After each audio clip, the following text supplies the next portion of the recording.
You are now listening to the IELTS podcast.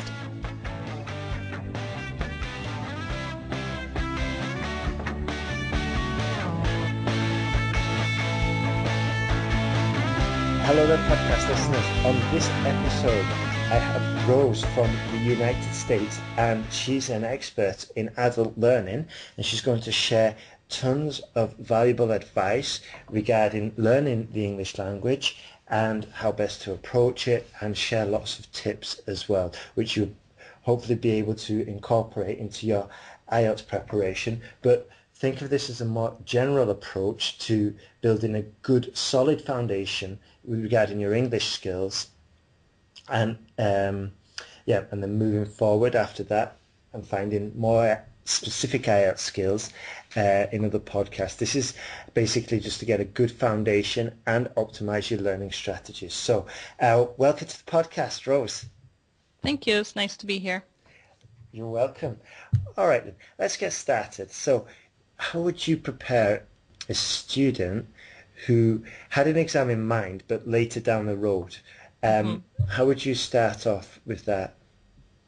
Well, usually students who come to me with an exam like IELTS or TOEFL in mind down the road, they're just looking to really improve their English, their general English abilities, usually speaking.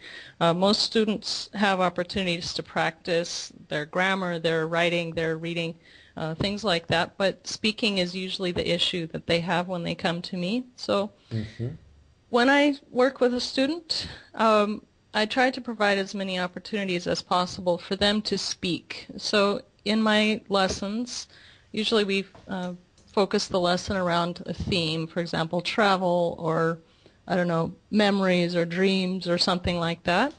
And during the lesson, we just watch a short video, maybe 1 to 3 minutes, about that topic, and then we discuss it a little bit. I ask questions, see if they've understood, things like that. And then there's usually a short article, so 1 to 3 paragraphs of reading. And while they're reading, I check pronunciation, because test examiners usually listen for pronunciation as well. So students like to focus on that. So during the reading, I listen and I make notes, and then when they're finished reading, I go over the specific pronunciation errors, we practice those, then I ask them for some general ideas that they had about the article, and then we discuss it in general terms. As they're speaking, I'm focusing on errors that they're making. I'm listening to what they're saying, and at the same time I'm writing. So I make notes of different grammar mistakes, the persistent grammar mistakes, not every single mistake. Yeah.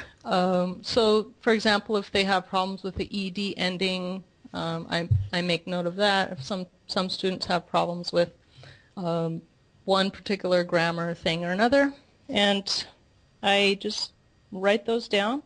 I make notes of pronunciation things, vocabulary, and then after their conversation, we usually talk for 5 minutes or so, and then I bring out these errors and we talk about them a little bit, not more than 20 seconds, and then we go back to the conversation. So most of the class period is spent speaking.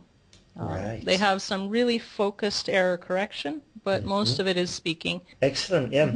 While I was listening, I remember at the beginning you said that watch a video about a certain topic. Yes. And this gave me a good idea of, two students, if they're practicing for the IELTS, what they could do is watch a topic about a certain IELTS topic, for example, I don't know, employment or study or education, whatever, and then ask each other about the video, and while they're watching it, formulate questions as well. So that would be one way to practice.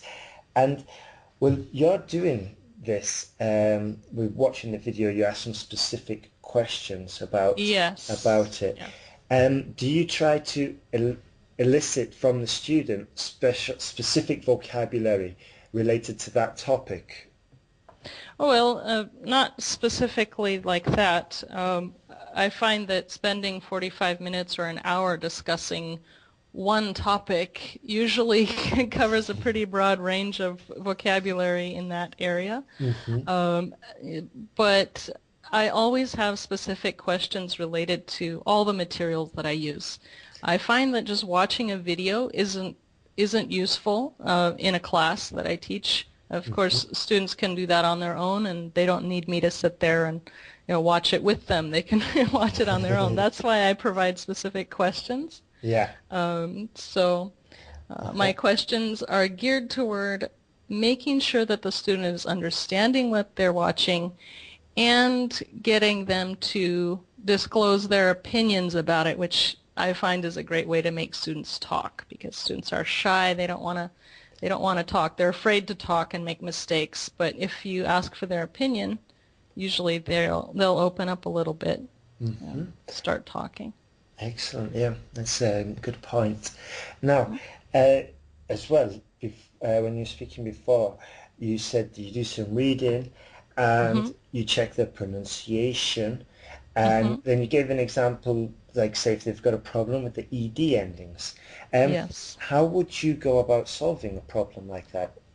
Well, the ED ending is a really, really common mistake for many English language learners. Even advanced learners sometimes make this mistake, because in English we have the past simple tense has an ed ending in the regular verbs. So, for example, walk, walked has an ed ending, but it sounds like a T. So usually I just, at the first time that I correct this mistake with a student, I go through the rule for the grammar, which is that, okay, there's the ed ending, but there are 3 ways of pronouncing it. So if you have, and I write this all down in the chat box so they can see it and refer to it later. So for ed ending, if the sound before the ed is a voiced sound, for example, an N or an L or an M or some other letter that has a voiced sound, then the ed ending will sound like just D. Yeah. If the sound before it is voiceless, for example, a K sound or something like that, then the ed sounds like a T, just T, like that. And then if it ends with a T or a D, the ed ending sounds like ed. But what most students do is make it sound like ed for every ed ending. So they choose the ending that is the least common, the ed sound, and they use it for all of them. So I try to focus their attention on the differences. Yeah. And then some of them feel overwhelmed by this, so I say, you know what, just forget it. 80% of this ed ending sounds like a plain D sound. So if you don't know, just say D. Don't say ed, don't say T, just say D. And they say, oh, okay. And then that usually corrects a lot of the problem. Yeah. But of course, students keep making the same mistake sometimes for quite a while. So I just mention it again. I say, okay, I noticed you said walked. How can you say that? And they say, oh, walked. So they start correcting themselves after a while. Great advice. I remember, going through the rules as well and teaching the students, and it is a serious problem, because walked or I talked, it doesn't really make any sense, and and in a full sentence it can throw off a native English listener, or even worse, a non-native English listener. It can throw them off, and it is an extremely common problem. And I like your solution. Like, it's very practical, like especially if a student has to prepare for an exam pretty quickly and they know that this is a problem area. Knowing that 80% finish with the D sound is valuable advice, so thanks for that. That's a good tip. Sure. Now, my next question was, do you have a technique for gaining confidence with the speaking, or specifically, or gaining confidence in an exam? Well, gaining confidence in speaking is just a matter of practicing speaking and getting some positive feedback from your teacher. So if a student comes to me, I see this all the time. They come to me wanting lessons, and they're terrified of speaking. They feel like if they make a mistake, it's the end of the world, and they don't know what they're going to do, and so they just don't talk. And my method is to instill as much confidence in them as possible from the first lesson, and I do that by starting my lessons with easy questions. I don't ask them something really complicated right off. I ask them something that's below their level, get them to answer. I don't focus on their mistakes right away in the first few minutes. I let them talk a little bit, and then I respond to what they're trying to say rather than responding to what their mistakes are in their speech. Yeah. And then as they see that, oh, she's not going to yell at me for getting it wrong, then they start to feel a little more confident, and they're able to accept a little bit of correction. So I feel that trying to correct a student immediately and pointing out all of their mistakes is counterproductive. If a student is not confident, they need to gain some confidence by being able to have some success in speaking before you attack their problem areas. So. Awesome advice. So just a quick summary there. Start off easy, get the ball rolling, get some momentum, get some confidence. The aim of the conversation in the first couple of minutes is just to get some fluency, get things flowing, and then later start help them with what they're trying to say rather than the actual errors, and later on in the conversation focus on the errors. Exactly. The other thing is that there are two parts of a conversation practice. There's fluency and there's accuracy. And the fluency comes in when they're trying to answer a question, or they're trying to read the article aloud or something like that. You don't interrupt a student when they're reading or trying to formulate their sentence. Yeah. The time for correction is after they have said what they're trying to say, and then you can say, oh, that's a great idea, say something about what they said, and then say, okay, by the way, this one little thing right here, and focus on their error. Yeah, absolutely, absolutely. I found when I was teaching that if I explained clearly at the beginning, and say, this is a fluency exercise, I'm not going to correct you. Later we're going to look at the other part, and I will correct you, because what would happen was if I didn't explain it clearly at the beginning, the student would stop mid-sentence and say, did I say that correctly?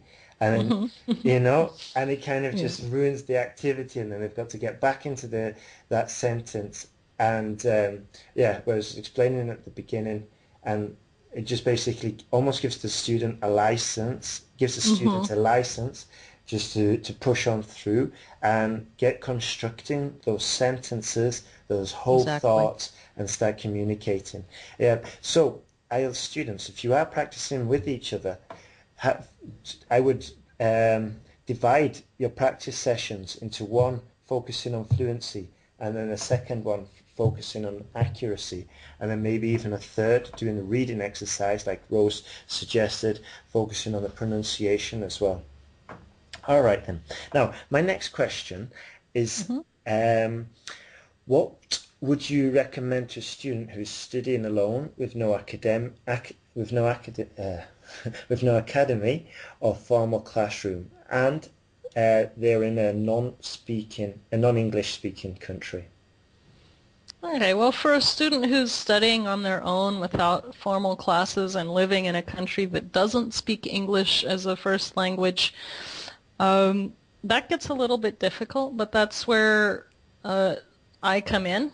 So they can always find a teacher, or not even a teacher. It might be just a language study partner on a website like italki.com. So they can go there, they can find language partners, they can find a teacher if they want to take a class, or they can study with a language partner who wants to do an exchange. So I have several language partners in Russia and Ukraine and Turkey. I'm studying various different languages, and it's great because I can go there, I can practice speaking, and I get the benefit of learning my language, and they get the benefit of learning the language that they want, which I have, which is English. I see.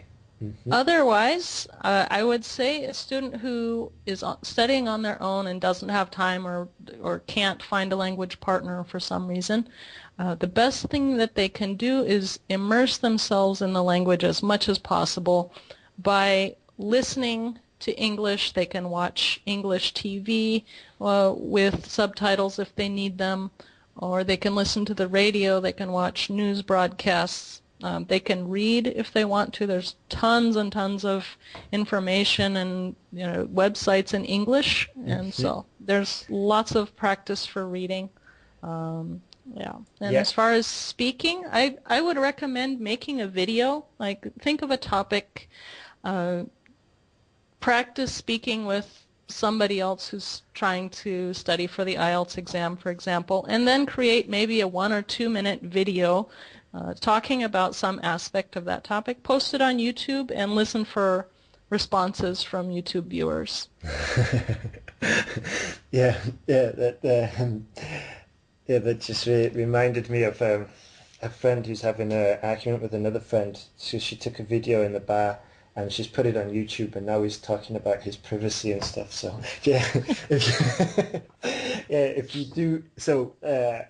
Students, if you do that, make sure you do have the explicit permission of your friend, and that they're comfortable with doing that, and also be prepared to get a whole range of different comments as well, because that's true. Yes. There's that's the problem, but I think it's definitely good because you'll hear yourself and you'll be able to, with the luxury of being able to pause, go back a few seconds, listen to it as many times as you want.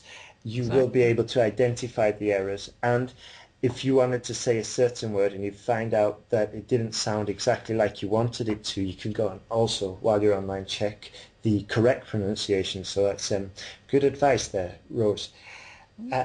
Now then, my final question is to do with learning, not just a language, but effective learning regarding effective learning in general, especially for adults.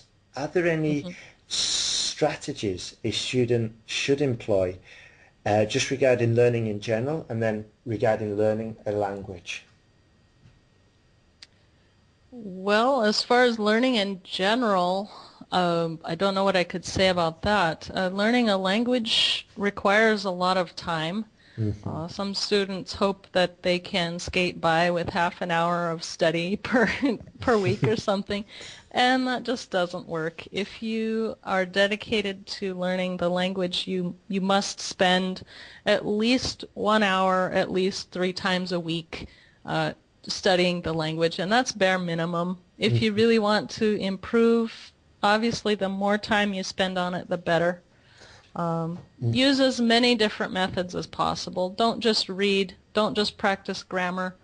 Practice all the skills: reading, writing, listening, speaking, vocabulary, grammar, pronunciation, everything. Look for websites that are helpful for listening specifically. There's tons of websites like Randall's ESL Cyber Listening Lab. They have lots and lots of listening things and little quizzes that go with them, so you can notice if your listening is okay or not.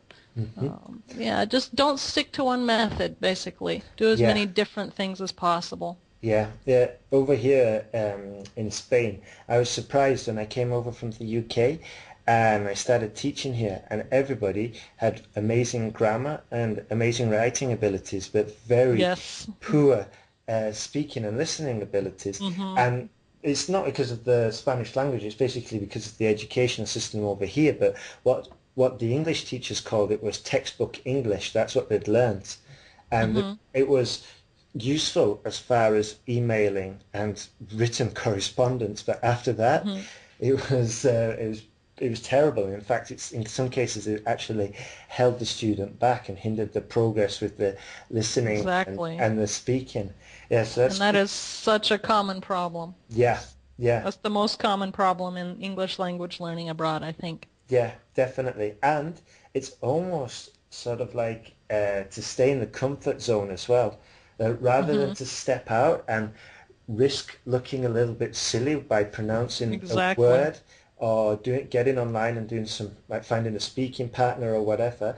It's Hmm. almost more comfortable just to stay at home, open the textbook, and you get rid of the guilt by doing 3 hours of solid grammar study, Hmm. and afterwards you feel okay. But in the long run, it's not going to be very beneficial.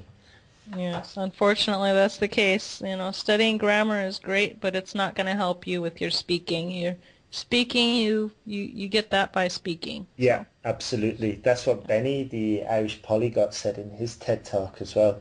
It was a bit, hmm yeah. And now that you're learning your other languages, was it hmm Russian? And what was the other Yeah, I'm languages? I'm learning Russian right now, kind of slowly actually. I said you should spend at least 3 hours a week. Well, I haven't been spending 3 hours a week on it, but yes. I also speak Turkish. I Uh-huh. speak Turkish at the advanced level and Spanish at the advanced level. So, but now So- it's Russian, and I'm a bare bones beginner on Russian. So, Yeah, I know. Yeah, I just wanted to see what strategies from learning your other language, if you were applying them to Russian. But I guess it depends as well whereabouts you are in the learning process and whereabouts you are as well regarding your personal life, if you've got enough time to dedicate to yes, and all the yes, rest that's of the it. thing for me. But actually, t time is not really that important. If you have 5 minutes to review grammar, or not grammar, vocabulary while you're standing in line at the bus stop, having an app on your phone, Hmm. or having some flashcards, or having an article, you can study in a 5 minute block while you're waiting for the bus or waiting for the dentist or whatever, and it's useful and it adds up. So yes, I do that, Hmm. and it makes it go a lot faster. Absolutely, absolutely. I think I must have said it a million times now. I call it like dead time, just making Hmm. use of that dead time. And I read Exactly. a message with you on your profile about making use of downtime, Hmm. and it just goes back to productivity and determination and Hmm. actually, yeah, having the willingness and the effort to do it. I mean, you've got two options. You can either I don't know, sit there and listen to some music, or sit there Hmm. and get get listening to a podcast. I think Exactly. one tutor said that music is chewing gum for the ears. Kind of like that, yes. Yeah. Although if you're dead tired from working 13 hours that day and you just can't focus, listening to some music in English is not going to hurt you. So, if you Yeah. must listen to music in your dead time, listen to English music. Yeah, yeah, that's true, that's true. But just before we finish, I remember I was teaching one student, and he used to drive me crazy, because I would ask, I would ask him, I'd say, "Hey, have you done any studying this week?" And he'd be like, "Yeah, yeah," and I'd be like, "Oh, that's awesome, fantastic. What did you do?" He goes, "Oh, yeah, I've been doing lots of listening." I was like, "Cool. What were you listening to?" And he was like, "Oh, yeah, I was listening to Shakira," and I was like, "What?" Waka waka, yeah, yeah. And I was like, what? And That's going to help you on your test, I'm sure. exactly. And he was like, yeah, yeah, when the radio comes on, I try to pay attention to the songs. And I was like, Mhm. Jesus Christ, this guy. And I was like, you call this studying preparing for an exam, listening to Mhm. Shakira and any random English tune? Yeah, I wanted to tell him to get out, but There are definitely some more productive ways to spend your time than that. absolutely, absolutely, yeah. So, okay, Rose. Well, we'll have to finish there. We're coming towards the end of the interview. Hmm. Um, Big thank you for taking the time for doing this. What I've Oh, thanks for having me. It's Appreciate it. been a pleasure. It's been awesome. What I'll do is I'll post the links to your profile, to the website, and yeah, hopefully you'll get lots of students coming and booking some classes with you. All right, that's awesome. Thank you so much. Thanks, It's been a Rose. pleasure.